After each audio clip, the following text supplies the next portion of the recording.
What is up, beautiful people? We are back with another episode in the wedding series. And in today's episode, we're talking about all things bachelorette planning. So you, your best friend, your sister, your cousin, whoever you're planning a bachelorette party for can have an amazing and a successful bachelorette party. If you haven't already, go ahead and catch episodes 1 and 2.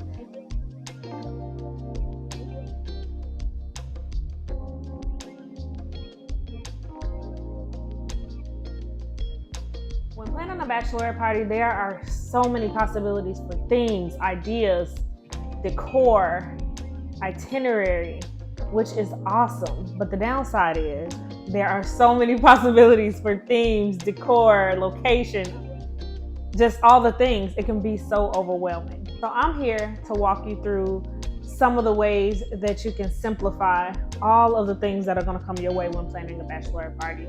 I didn't get it right the first time, but hopefully you can learn from my hiccups. So I first want to share that I canceled my bachelorette party probably about 3 times. I felt a bit guilty because I was having a destination wedding. I didn't want people to feel like they were bleeding money because of me. So I was just like, let's be done with it.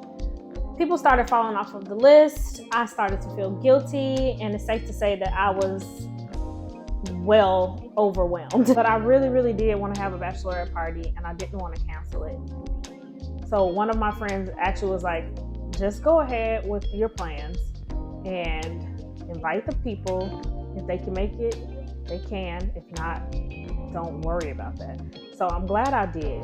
But I did have a couple scenarios that or options that I played through my head. So one was to have a local bachelorette, either a weekend or a day here in Houston. But then I felt that the people that would have to travel may feel inconvenienced by being the only ones that have to travel here to Houston. So then I thought, what if I have it in my hometown? But that would present the same issue as me having it in Houston, with my Texas people having to travel to Chicago. The other option that I absolutely did not want to do was to have my bachelorette party the day before the wedding in Cabo San Lucas, which is where we had our wedding at. And I didn't want to have any mishaps that would ruin or put the actual wedding ceremony at risk. Stay tuned for later episodes. You remember this moment. But I just didn't want to choose to do that and run the risk of being too turned to get down the aisle. So didn't want to do any of those. So I decided to have my bachelorette in Scottsdale, Arizona, because I felt like it would be different. People won't feel like, oh, they have to travel or they have to travel. We're all going together. And if they can make it, they can make it. If not, it's okay. So I'm going to give you 5 ways to simplify this whole process of planning a bachelorette party, whether it be for yourself, for your friend, sister, cousin, what have you. But before I do, I want to note, before you make any plans, decide how involved the bride is going to be. I personally planned my bachelorette party while my friends and family executed it. So I came up with the theme, the location, activities, looked at like the distance from this place to this place kind of thing, logistics, I guess that would be, planning like the itinerary, and they executed by calling, making the reservations, scheduling all of the things, contacting the girls, all that sort of thing, which I love because like I said in previous videos, I love that kind of thing. So get information from the bride, what level of involvement that they want to have in the actual bachelorette planning process, because they may want to be totally hands off, which is perfect for you because you can kind of have free reign with how you want to make things happen. So for your guest list, get a rough count of potential people that you want to invite on the trip. This will help all the other decisions and all the other elements of the bachelorette party, trip, what have you, just by knowing how many people you want to have in the end and how many people you want to invite. I am very overzealous when planning, And I had to really pull it on in, which the budget helped for this element as well. But I had to pull it on in because, one, all of my friends can't come. Logistically, realistically, they all can't come. If I'm being very honest, I don't want to be traveling with 15 plus girls. Just being real. That's not my idea of fun. I feel like there's a lot more confusion and just, too much. Then once you solidify your guest list, give enough time to let your girls know the projected date, send out the save the dates for the bachelorette party. If it's especially a travel trip, give them enough time to get their coin together, plan, so y'all can start locking in lodging, and that sort of thing. My guest list consisted of friends and family that spanned from birth all the way to now. And that was pretty representative of what I wanted for my dream bachelorette trip. Budget, budget, budget. Start solidifying a budget by finding out what your guests are comfortable with spending. I was not on top of budget. I will be the first to say this is one of the hiccups I had. I did not plan with a budget in mind. Like I said before, I can be a very overzealous traveler, and I thank God for my friends for railing it back in and getting us on track with our budget. So from the things that I said that I wanted us to do, my friends kind of reconfigured the itinerary to give the girls kind of like price ranges based on lodging and activities. So they gave like an A, B, and C option for the expenses. So A being the least expensive, median B, and then C being the most expensive, which thank God for y'all, because I'm just here for the plans and ideas and the logistics. I'm glad that they were able to take care of that. But it helped in the long run, so the girls can collectively vote on what would be the best option for them to actually really enjoy themselves and not have to break the bank if they didn't need to. And my best friend Jordan actually itemized the different activities that we were doing with price tiering. So like if someone wanted to go to the restaurant that we had listed, she kind of gave a breakdown of like the least amount of money they would be able to spend with like appetizers and drinks all the way to the highest price range, just so they can gauge like what they're getting themselves into and be comfortable spending the money. Location, location, location. Like I said earlier, I struggled with where to have the bachelorette party.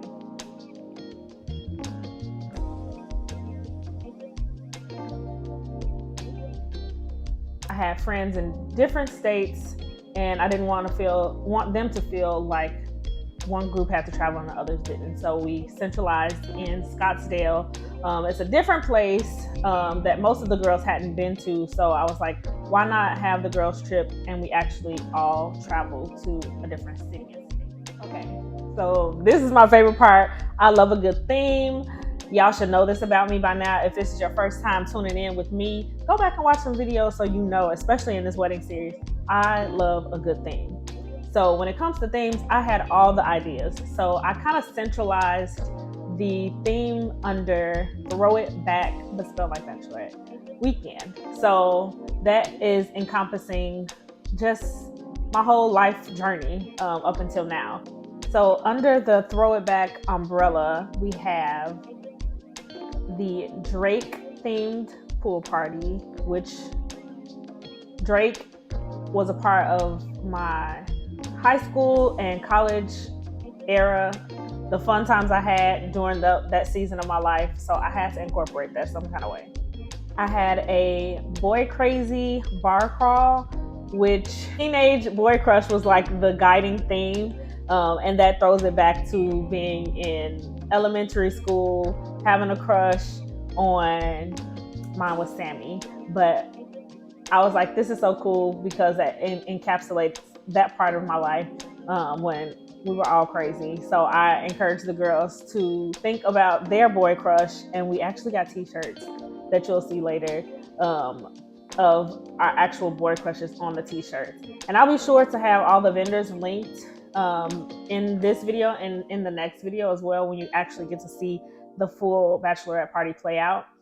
And I loved it. I'm sorry. Like it made me feel like a little teenage girl again. We also had a Kiss from a Rose all red dinner. And Kiss from a Rose, if you don't know, is a song by Seal. And it's a song that I performed to before when I was dancing. So I used to dance professionally. And if you're a dancer, you know that song has been danced to and danced to and danced to and danced to since it came out. So I was like, that has to, some part of my dance life has to be incorporated in there. So I had the girls wear all red to the dinner that we had for the Kiss by a Rose dinner, and I wore white. I saw a lot of groups even before we went on the trip. They would have their bridesmaids wear black, and it looked so sad. Like it looked like they were going to a funeral. I know that there's ways to do black and not look like that, but I wanted my girls to pop. I wanted to pop, and I wanted them to pop too. And like a red dress, you just feel like sexy in red. So I was like, let's have an all red dinner. Another theme we had was Sex in the City, and girl, like I had to have Sex in the City. That was more my teen to adult area of my life. I love Sex in the City for the fashion, for the just living your life, going to happy hour with your girls, hanging out. So I had to incorporate that some kind of way and have the girls dress in their best, their brunch best for Sex in the City themed brunch that we had. So definitely had to include Sex in the City because why not? And then last but not least, my favorite theme, the disco theme. So we actually had a disco themed brunch, and I love the disco. I'm a disco lady. I should have been born to be able to party in the 70s, but I wasn't. I feel like I would have been a big star, a big disco star if I was, but that's neither here nor there. I get to live out my disco dreams and have a full-on disco brunch, and it turned out really nice, and I can't wait to share that with y'all in the next video. But I encourage the girls to put on their 70s best and made a dope playlist for the brunch and just felt like all the disco vibes. So once you've had the theme, guest list, location, and budget, it's time for the full itinerary. I keep saying this, but I'm honest with myself. I'm super overzealous, and I love to plan out all the things and do other things when it comes to an itinerary. And I know a lot of times it's unrealistic. Not because I feel like we should just cram in a whole bunch of stuff, but if I'm going to a new place or somewhere that is known for a particular thing, I want to make sure I'm looking at all of the places that they have, all of the activities they have to offer, and kind of seeing where they can fit in the times and the days that we're going to be traveling to that place. Just to have options, because sometimes you just want to take a nap. So I had to be a lot realistic when planning and talking with my friends and fam that was planning the actual bachelorette party. And the budget helped a lot to solidify and simplify the itinerary. So I'm going to share with you the initial itinerary that I had planned. And of course, I'll have some version of this linked in the description box. I don't know if I want to do an actual article on my website. If I do, it'll be in the description. But this is the original, overzealous, expensive itinerary that I had planned. And I'll also share with you what we ended up doing and what we ended up going with for the itinerary with the price adjustments and the budget already solidified.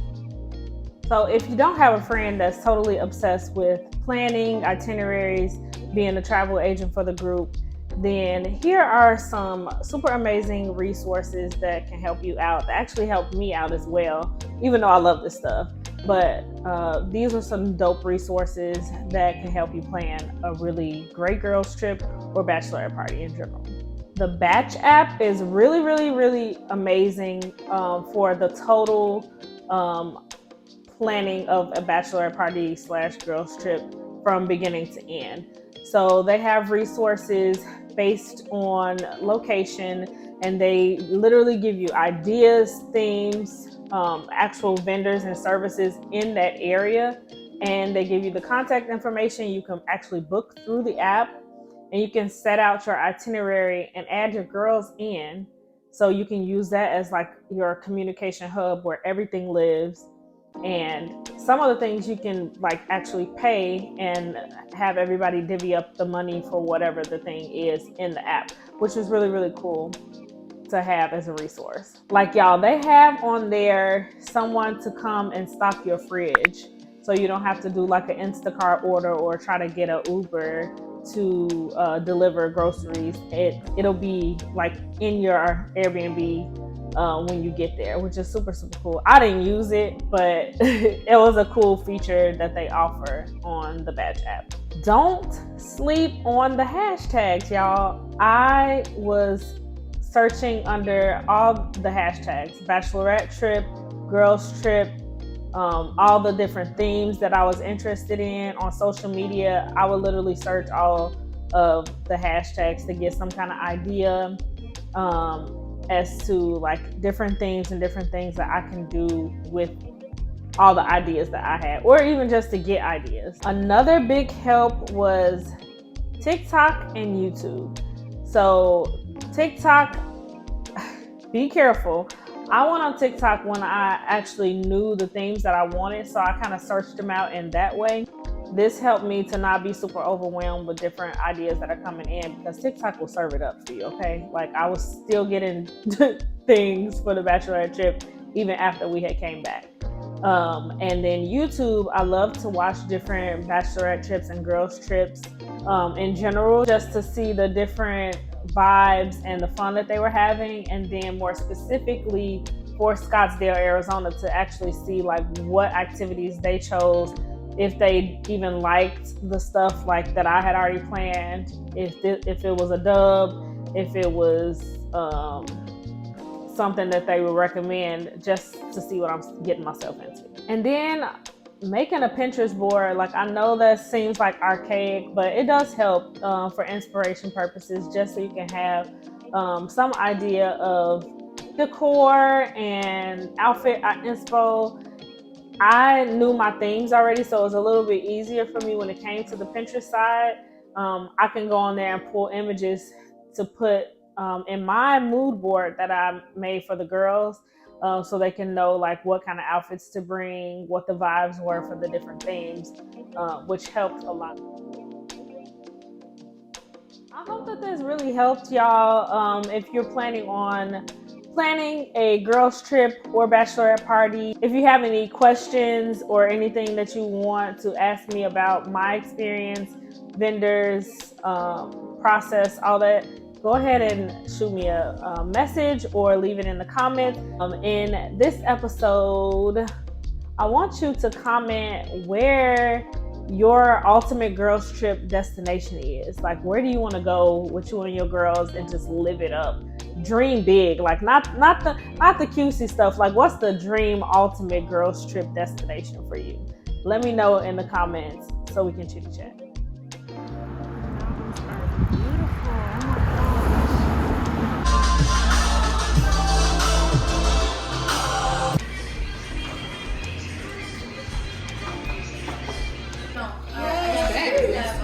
What you want from me? Thank you. The lighting in here is trash, and all my lighting is upstairs, but we're at the lobby bar. Me and Britt, look, Britt shows up. We made the very rookie mistake taking a nap. Like, 45 minutes? It's dark outside.